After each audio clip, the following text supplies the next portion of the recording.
Livres, séries, films sur le PN, 8 recommandations discrètes. Pour parvenir à ouvrir les yeux sur les mécanismes de la manipulation machiavélique, rien ne vaut l'information. Seulement, lorsque le vampire émotionnel rôde et contrôle les moindres faits et gestes de sa victime, accéder à certaines ressources telles que des manuels sur la perversion narcissique peut s'avérer impossible. C'est pourquoi nous vous communiquons ici 8 recommandations de livres, séries et films sur le PN qui n'ont pas l'air de traiter ce sujet. Ces documents dépeignent la relation de domination dans le couple, en amitié, mais aussi dans un rapport filial. Si vous connaissez une personne sous emprise encore dans le déni ou que vous-même, peut-être malgré un test en ligne positif sur la toxicité de votre partenaire comme celui présent sur notre site, avez besoin d'un déclic pour partir, vous trouverez dans cette liste de quoi vous aiguiller. Notez que cette sélection de fiction, témoignages ou histoires inspirées de faits réels est non exhaustive et s'attache avant tout à fournir des supports discrets, c'est-à-dire qui ne dévoilent pas ouvertement la thématique de la perversion narcissique dans leur titre. Bonne lecture et bon visionnage.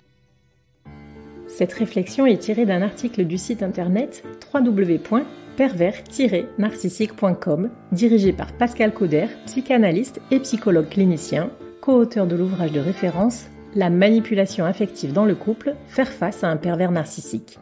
Depuis plus de 30 ans, Pascal Couder et son équipe de thérapeutes spécialistes des questions autour de la manipulation sentimentale prennent en charge les victimes de PN francophones partout dans le monde grâce à la vidéoconsultation.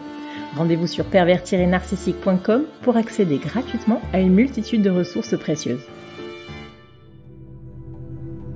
Livres sur la perversion narcissique. Voici 3 ouvrages littéraires qui relatent le vécu traumatique avec des personnalités narcissiques, qu'il s'agisse d'un mari, d'une femme perverse ou d'un père PN. 1. Les blessures du silence, Natacha Calestrémé. Un roman qui s'adresse aux victimes de conjoints MPN. L'autrice des blessures du silence est journaliste. Elle a donc construit son récit comme une enquête. C'est à cause du décès tragique de son amie suite au harcèlement moral conjugal qu'elle a ressenti la nécessité d'écrire ce roman policier captivant. Il contient des clés inestimables pour comprendre l'abus émotionnel d'un mari puissant et mesurer l'ampleur des dégâts que peuvent causer les microtraumatismes cumulatifs sur la santé de sa femme. Il donne également des conseils de reconstruction psychologique pour parvenir à faire le deuil d'une relation destructrice, même si leur dimension quelque peu ésotérique parfois n'appelle pas forcément une adhésion sans faille. 2. Je te plumerai la tête, Claire Mazard. Le récit de la perversion narcissique d'un père envers sa fille. Ce thriller psychologique dépeint l'aliénation parentale dans un style parfaitement accessible pour un lectorat adolescent. L'écrivaine est en effet spécialisée dans la littérature pour la jeunesse et très attachée aux droits de l'enfant. Son livre « Je te plumerai la tête » met en lumière le phénomène d'emprise d'un père pervers narcissique sur sa propre fille, Lilou. De l'éloignement de sa mère à la progressive prise de conscience de la manipulation, on suit avec attention le cheminement de l'adolescente assujettie par son parent. 3. Je lui ai donné mon cœur, elle a pris mon âme. Atem Weslati. Le témoignage d'un homme sous l'emprise d'une femme perverse narcissique. Ce témoignage n'a pas été écrit par un écrivain, mais par un homme sans prétention littéraire qui a couché sur papier son vécu avec une femme manipulatrice. Il en ressort un récit intime et touchant sur une situation encore mal acceptée par la société, celle d'un époux dominé par sa conjointe et subissant ses violences. Attention cependant au sous-titre du livre qui est « J'ai épousé une perverse narcissique » et dévoile donc le thème à tous les regards. Série sur la manipulation sentimentale. Ces 2 recommandations de série tournent autour de la mise sous emprise dans le couple, entre un manipulateur stratégique et sa proie, ainsi que des répercussions sur les enfants. L'une est française et l'autre est américaine. Suggestion numéro 4, Manipulation, France TV. La construction de l'emprise machiavélique dans le couple au fil des épisodes. Cette mini-série d'une seule saison, déconseillée aux moins de 10 ans, est une vraie réussite. Son développement progressif à chacun des 6 épisodes permet de comprendre la stratégie de mise sous emprise avec brio. Même si elle revêt parfois des côtés tirés par les cheveux du fait qu'il s'agisse d'un spectacle audiovisuel, on ne peut qu'approuver la finesse des techniques manipulatoires mises en scène. Nous apprécions particulièrement le charisme typique dont est doté le personnage du PN et l'aspect réaliste du caractère de sa victime, qui n'est pas présenté de prime abord comme un être fragile, instable et dépendant. 5. Dirty John, Netflix, une série inspirée de faits réels aux États-Unis. Comme dans l'exemple précédent, cette série américaine relate dans la saison 1 l'enfer d'une businesswoman indépendante tombée entre les griffes d'un prédateur sentimental. Cette histoire est inspirée de faits réels impliquant l'escroc multirécidiviste John Meehan et ayant conduit à un drame qui a choqué l'Amérique.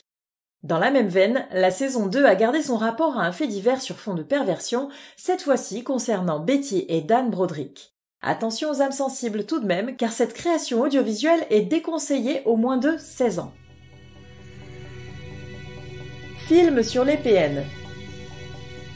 Ces 3 longs métrages sur les manipulateurs pervers sont français, mais nous ne parlerons pas spécialement du casting ou de la réalisation, préférant nous concentrer sur le contenu narratif. Suggestion numéro 6. Mon roi, Maïwenn. Un film qui décrit la descente aux enfers d'une victime de manipulation sentimentale.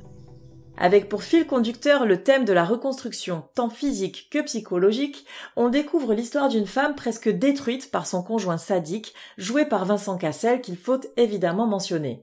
De la phase de séduction à la lune de miel, puis de l'installation de la domination narcissique à la rupture du couple dysfonctionnel, cette œuvre de cinéma dépeignant subtilement toute la sournoiserie perverse a été un coup de poing à sa sortie en salle en 2015.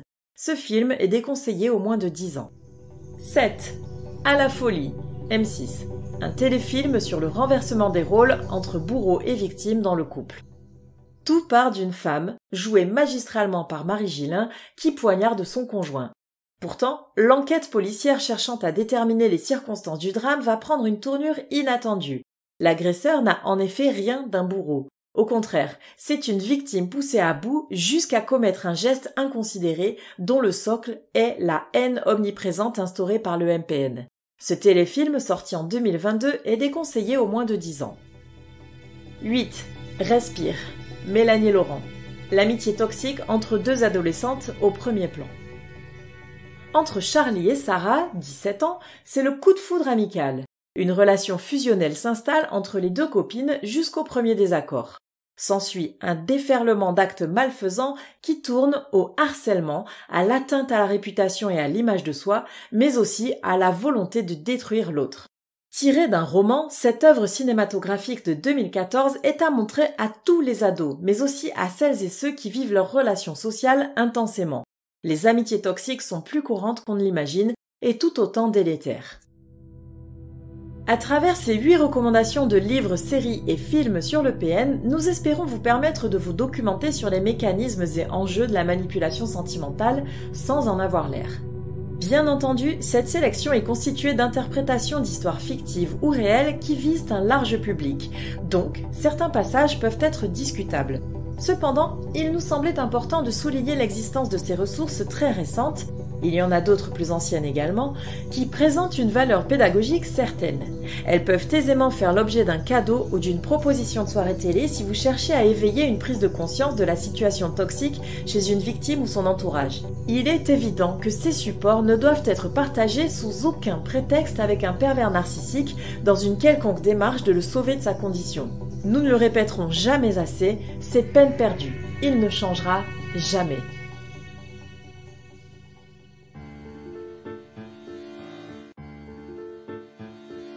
N'hésitez pas à vous faire accompagner par des thérapeutes spécialistes des questions de la perversité narcissique.